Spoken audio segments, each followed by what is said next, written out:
20장 1절부터 8절까지 보겠습니다. 하루는 예수께서 성전에서 백성을 가르치시며 복음을 전하실새 대제사장들과 서기관들이 장로들과 함께 가까이 와서 말하여 이르되 당신이 무슨 권위로 이런 일을 하는지 이 권위를 준 이가 누구인지 우리에게 말하라. 자, 하루는 예수님께서 성전에서 가르치셨다고 하고 있습니다. 여기서 하루는 어제 사건 이후에 하루이니까 우리로 말하면 이제 화요일입니다. 화요일. 고난 주간의 화요일. 이제 예수님이 금요일 날 잡히시고 죽으시고 그 주간 화요일입니다. 자, 일요일에는 이제 뭘 하셨습니까? 19장에 보면 이제 일요일부터 일정이 나오죠. 예수님이 나귀를 타고 이제 입성하시고 있는 과정이었죠. 그때 사람들이 찬송하리로다 주의 이름으로 오시는 왕이여, 이렇게 아주 예수님을 높이며 찬양하는 그런 축제 분위기였습니다. 그때 우리 예수님이 갑자기 산에서 내려오시다가 맞은편에 있는 예루살렘을 보시고 눈물을 흘리시며 통곡하셨죠. 그게 일요일이고, 월요일은 이제 그 다음날 예수님께서 예루살렘 성에 들어가셔서 성전에 갔죠. 설교하고 복음을 전하기 위해서. 그런데 성전에 말씀과 기도는 없고 장사꾼들이 그냥 장사하는 데만 푹 빠져 있어서 예수님이 다 내쫓는 사건이 있었고, 자, 이제 그 다음 날입니다. 그 다음 날 화요일 날 예수님께서 또 성전에 가신 거예요. 그래서 또 그 행각에서 이제 이렇게 복음을 전하셨죠. 이런 모습을 보면 우리 예수님이 포기하지 않으신 거예요. 이제 화, 수, 목 3, 4일 뒤면 이제 십자가에 죽으시는데 그걸 아시고도 이렇게 끝까지 복음을 전하셨습니다. 자, 예수님께서 이제 성전에서 이렇게 복음을 전하시니까 많은 사람들이 모였겠죠, 여전히. 그때 이제 이 종교 지도자들이 예수님께 다가와서 질문을 합니다. 누가 왔냐 하면은 대제사장들이란 거는 이제 두 명이 왔단 말이죠. 장인 안나스와 그 사이 가야바, 지금 두 명이 이렇게 하고 있었죠. 그 다음에 서기관들과 장로들, 이 세 신분이면 이 사내들인 공의의 회원들입니다. 그러니까 그 당시에 핵심 권력층, 최고의 권력을 가진 지도자들이에요. 이 사람들이 성전에 예수님께서 많은 사람 앞에서 공개적으로 설교를 하고 있는데 예수님께 가까이 다가옵니다. 예수님을 믿기 위해서 온 건 아니겠죠? 질문을 하기 위해서 온 겁니다. 왜 질문을 하려고 이렇게 이분들께서 오셨겠습니까? 예수님을 망신 주려고. 많은 사람들 앞에서 질문을 해서 망신을 주려고 한 겁니다. 자, 두 가지 질문을 했습니다. 첫 번째는 이제 당신은 무슨 권위로 이런 일을 행하는가? 이런 일이란 거는 어제 이제 성전 청결 사건, 그 다 내쫓고 막 뒤집었고 이랬잖아요.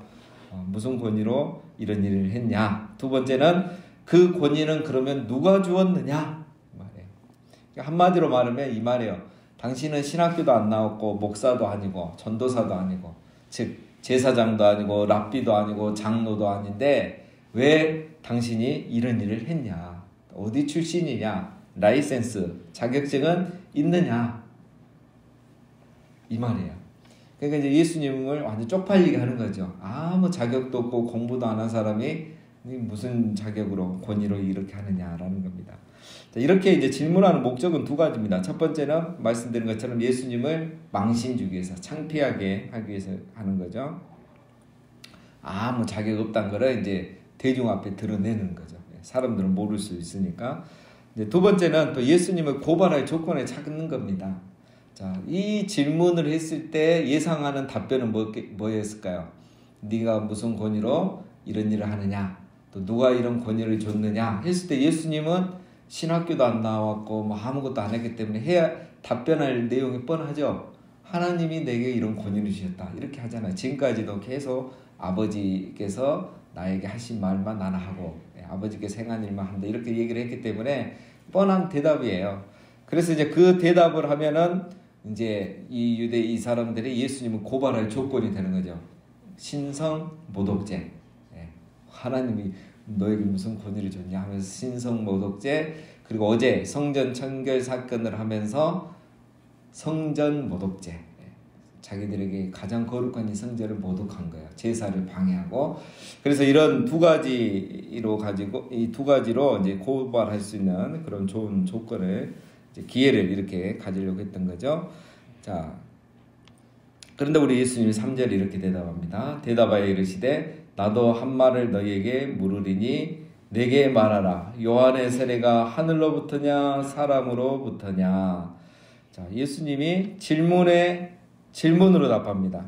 자, 근데 이 방식이 이제 그 당시에 그 지혜자들이 사용하던 방식이에요. 이제 무슨 성경을 해석하거나 논쟁이 있을 때 똑똑한 사람들은 저쪽에서 질문하면 그 질문을 받아서 다시 질문을 해요. 그래서 질문으로 이게 이제 승부를 봅니다. 똑똑한 사람들은. 자, 우리 예수님도 이제 그런 방식을 취하신 거죠. 아주 지혜로운 방법이죠. 그래서 이제 예수님이 하신 질문은 요한의 세례가 하늘로부터냐, 그러니까 하나님이 주신 권위로 하느냐, 사람이 준 권위로 하느냐, 이제 이 질문이죠.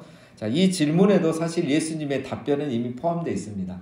그 유대인 그 지도자들의 질문에도 예상되는 답변을 갖고 한 질문이고 우리 예수님도 마찬가지입니다. 자, 그런데 이제 여기서 왜 예수님이 갑자기 세례 요한을 꺼내는가? 다른 질문도 아니고 왜 세례 요한을 갑자기 죽은 세례 요한을 꺼내는가? 이제 이유는 두 가지죠.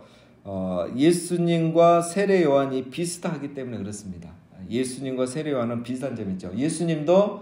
세례 요한도 무슨 권위가 있는 건 아니죠. 그러니까 신학교를 나왔거나 랍비거나 뭐 이렇지는 않았어요.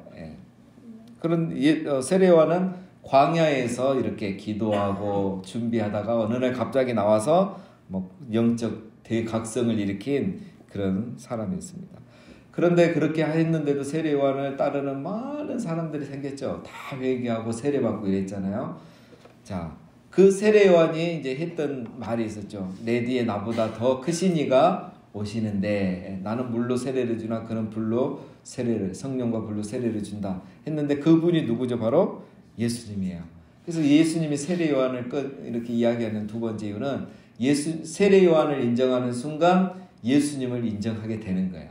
세례 요한이 하늘로부터 온 하나님이 주신 권위로 이런 일을 했다 이렇게 대답하는 순간 예수님도 그러면 하늘로부터 온 권위를 인정할 수밖에 없는 거죠. 우리 예수님의 지혜로운 질문이고 또 답변이죠. 자, 근데 이제 이 질문이 얼마나 지혜로운 질문이냐면 이 질문에 이 사람들이 두 가지 다 대답을 할 수 없는 질문이에요.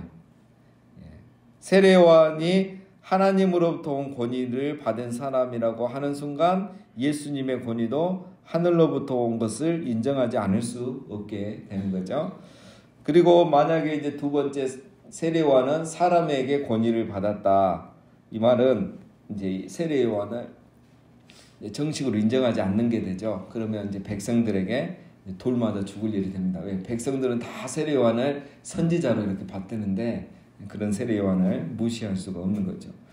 그래서 이 지도자들도 이 질문 자체가 대답하기 곤란한 질문인 것을 아는 거죠. 똑똑하기 때문에. 자, 5절에 보면 그들이 서로 의논하여 바로 대답할 수도 없습니다. 의논하여 이르되 만일 하늘로부터라 하면 어찌하여 그를 믿지 아니하였느냐 할 것이요 만일 사람으로부터라 하면 백성이 요한을 선지자로 인정하니 그들이 다 우리를 돌로 칠 것이라 하고. 그러니까 하늘로부터라 인정하면 어찌하여 그를 믿지 아니하였느냐라고 예수님이 또 반박을 하겠죠.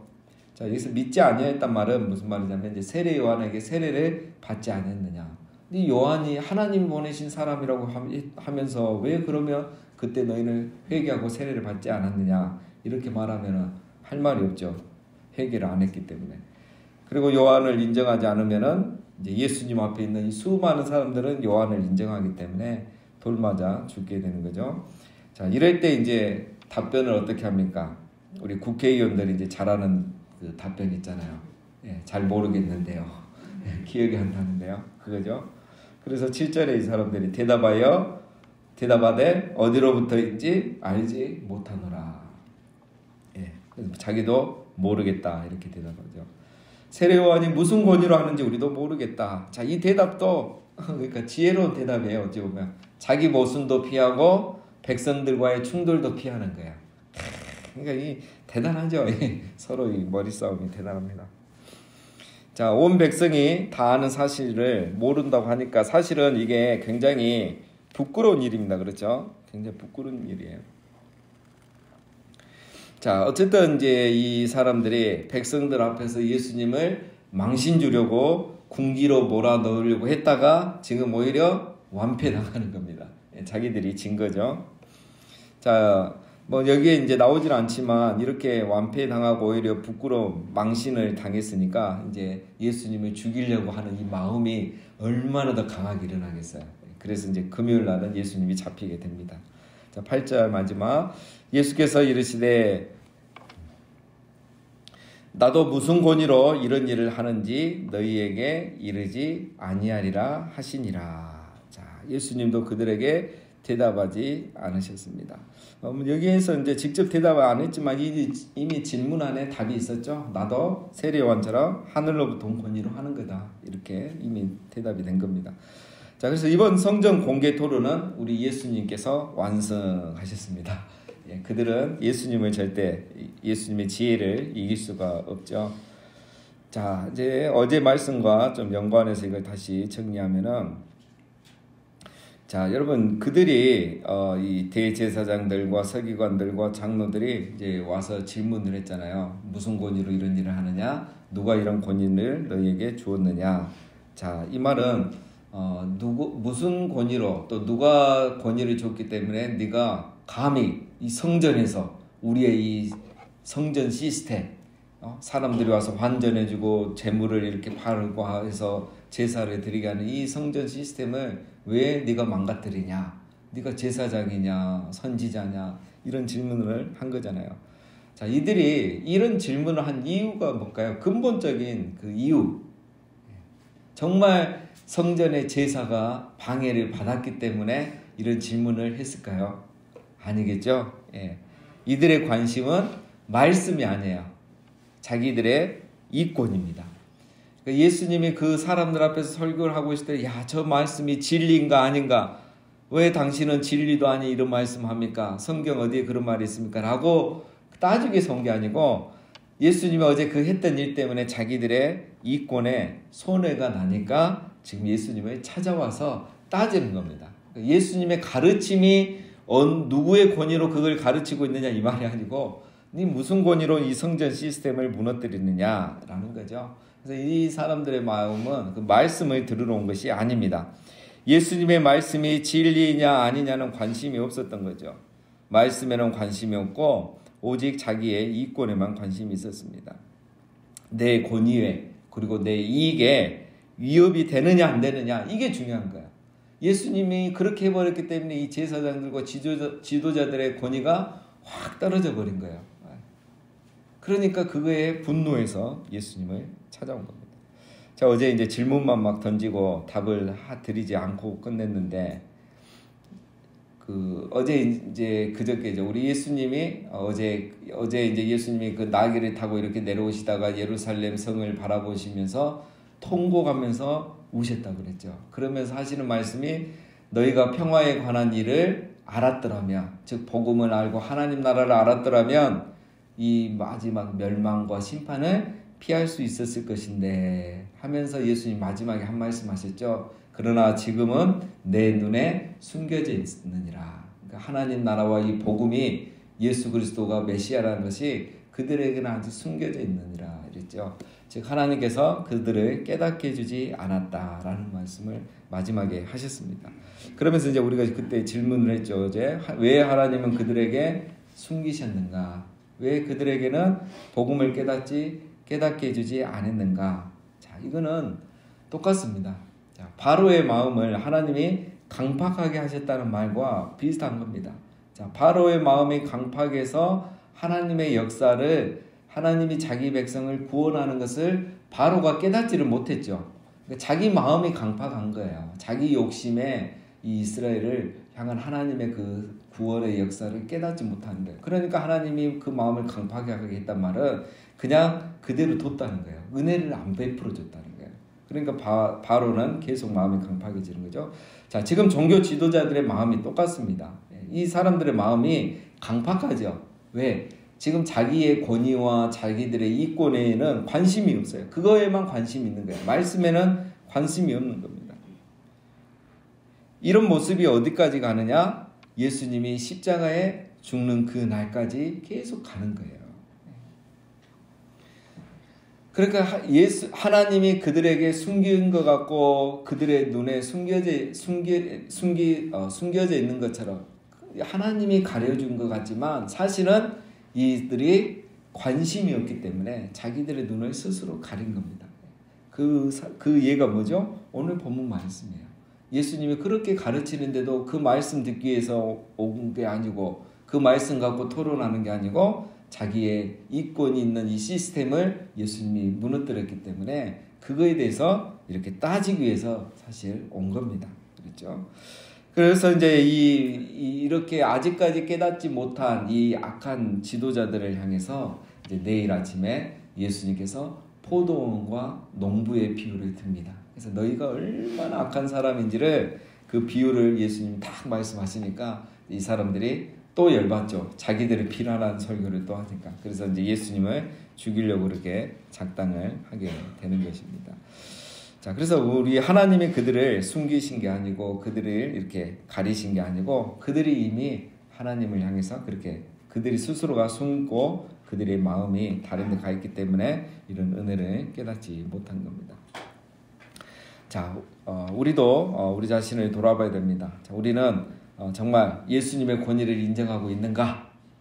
말로는 우리가 예수님 주여 주여 하고 기도하지만 예수님의 권위를 인정한다는 것, 즉 예수님은 우리의 메시아이시고 하나님이라는 것을 인정한다는 것은 예수님이 전하는 말씀을 인정하는 것이고 그 말씀에 관심을 갖는 것이고 그 말씀으로 내 자신을 비추고 내가 회개하고 순종하는 것이 정말 예수 그리스도의 권위를 인정하는 것입니다. 우리 모두가 그 예수님의 권위를 참으로 인정하고 그 말씀에 관심을 갖고 말씀에 순종하며 사는 우리 모두가 다 되시기를 주님의 이름으로 축원드립니다.